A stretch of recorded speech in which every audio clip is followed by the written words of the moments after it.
చేసుకున్నారు. అయితే 1వ తారీఖు రాత్రి 10:20 నిమిషాలకు నల్లపాడు పోలీసులు నన్ను అరెస్ట్ చేసి కోర్టులో ప్రొడ్యూస్ చేసి రిమాండ్కు తరలించి మళ్ళా 18వ తారీఖున నేను ఆనరబుల్ కోర్టు వారి ఆదేశాలతో నేను రిలీజ్ అవటం జరిగింది. ప్రధానంగా ఈ పత్రికా సమావేశాన్ని ఏర్పాటు చేయడానికి గల కారణం ఏమిటంటే, మొత్తం వర్షం జరిగిన వాస్తవాలన్నిటినీ కూడా ట్రాన్స్పరెంట్గా నా గొంతుతో రాష్ట్ర ప్రజానీకానికి వినిపించాలనే ఆవేదనతో నేను ఈ మీడియా సమావేశాన్ని ఏర్పాటు చేయడం జరిగింది.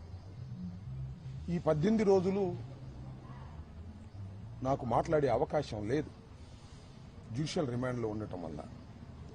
అయినా నా కుటుంబ సభ్యులు, నా కూతుళ్ళు, నా కూతురు సాధ్యమైనంత వరకు ప్రతి విషయాన్ని కూడా ప్రజలకు ఎక్స్ప్లెయిన్ చేసేటటువంటి కార్యక్రమం చేశారు.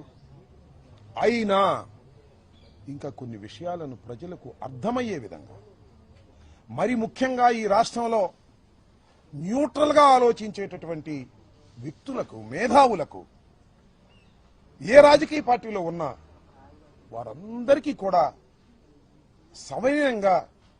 సవినయంగా సబ్మిట్ చేసుకుందామనేటువంటి ఉద్దేశంతో నేను రాజమండ్రిలో రిలీజ్ అయిన తర్వాత కొన్ని విషయాలు మాత్రమే మాట్లాడి, ఈ సంఘటనా స్థలంలోనే అన్ని విషయాలను మాట్లాడనే ఉద్దేశంతో మొన్న నుంచి ఈ రోజుకి వాయిదా వేసుకున్నాను. ఏం జరిగింది? నేను తెలుగుదేశం పార్టీ వారు ఒక ఫ్లెక్సీ కట్టారు, మీ అందరూ చూశారు. ఆ ఫ్లెక్సీ దగ్గరికి వెళ్లి, ఇలా ఫ్లెక్సీ కట్టడం తప్పు, మంచి సాంప్రదాయం కాదు, ఈ ఫ్లెక్సీని మీరు తీసేయండి, తీసేయకపోతే నేను తీసేస్తాను అని ఫ్లెక్సీ దగ్గరికి వెళ్లి మీడియా మిత్రులందరినీ పిలిచి చెప్పాను. ఇది చెడు సాంప్రదాయమా? అప్పుడు ఎవరు లేరు.